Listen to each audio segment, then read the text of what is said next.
Go. In this unison, there is the Prakriti aspect. Wherever such a one's gaze goes, there is the Prakriti and there is the Purush in one form. The unison is with the Atma and with the Prakriti. If there is a unison with the Atma, Prakriti has no meaning for you. There is nothing to discover. It's just there. You see, you have no impediments coming in your view. There's nothing that is an obstacle in your view. Take, the Prakriti is seen. The mind is silent. Take, whatever you see, you merge with that. There is nothing to divert you. Why should you be diverted? There is no diversion. Diversion is based on something quite different. Something else attracts you. Take, you have no vrittis that are going to attract you. You have no repulsion, you have no attraction. There is no rejection rate. There is no aversion. Take, and you have no ego. Nothing where you can force yourself to go or want to go. So, what will Prakriti do? Prakriti has no meaning for you. Your own body has no meaning for you. If it had a meaning, you will be diverted. Whether you want to show off and tell people in a very grand manner, and you're all the time trying to aggrandize yourself or anything. But then if the mind is there, this will happen. But if it's not there, what will nature do? The nature has nothing to give you. Take, and when you see it's beautiful, it's the creation of the Master, of the Lord. And a time comes, you don't even have to say that. You have to say that so long as you don't believe. Once you believe, you start by saying it and accepting it in your normal, natural life. Gradually, you don't have to say that at all. It's just there. Now you understand? No, when we say for such a sage, the world has no meaning, or it's like a dream, or it doesn't exist, yet he is totally involved. A sage never says that. They say, but the scriptures describing him. No. When scriptures describe it, they say that because it has no meaning for the sage.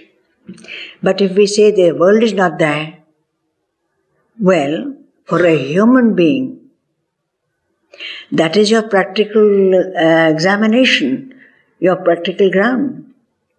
That's your lab. That's the laboratory where you will be performing experiments on people. You won't be performing experiments yourself. But your actions, your reactions, and whatever meanings you give, they are the examination. They are the practical examiner. Are you generous? Are you kind? Are you magnanimous? Do you help them? Do you bend down? Do you hug them? Do you love them?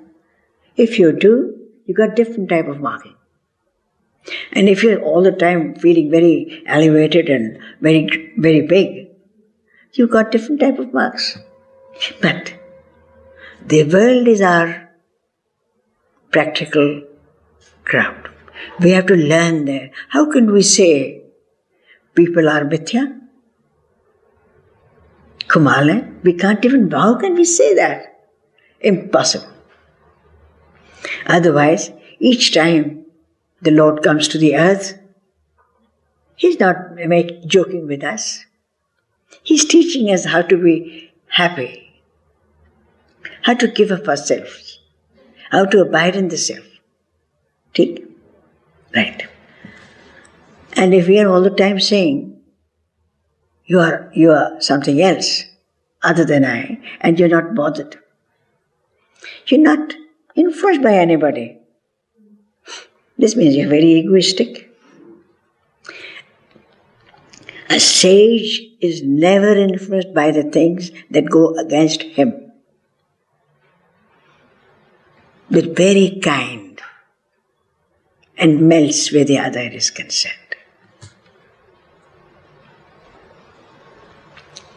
He is a servant of all. For this, in the Gita, Bhagavan says, all of them, whether you follow the unmanifest or the manifest, you will be Sarva Bhuta Hiterat. You'll be serving all the people. If you don't do that, you've lost your path somewhere. How can you say they're not true? They're relatively true. But as a matter of fact, they'll be there when I'm gone. When the body where I abide and call my own, this will be gone long before the world goes. How can we say that world is mithya?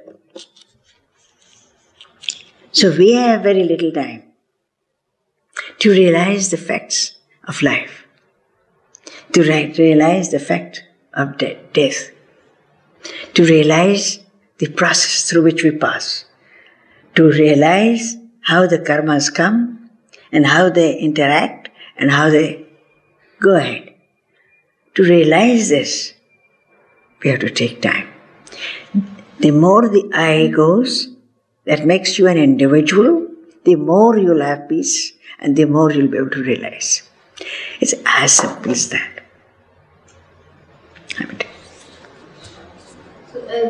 From our point of view, we only have to realize that our own body and our own this body is mithya. Of course. That's all we have to do. Of course, they're made of dust and a carcass, and it's taking us towards death. That's the only truth in life. We will die. Is there any other truth that we know of?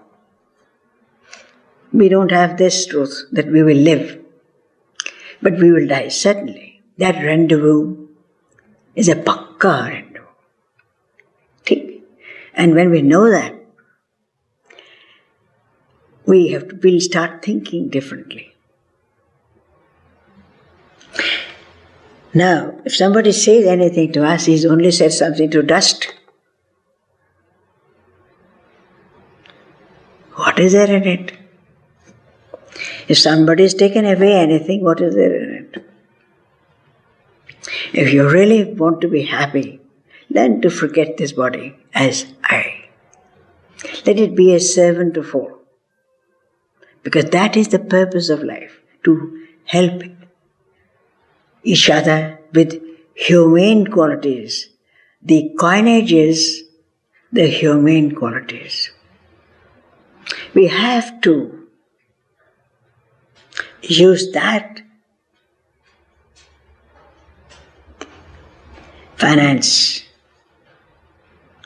and that sort of money, which is called humane qualities.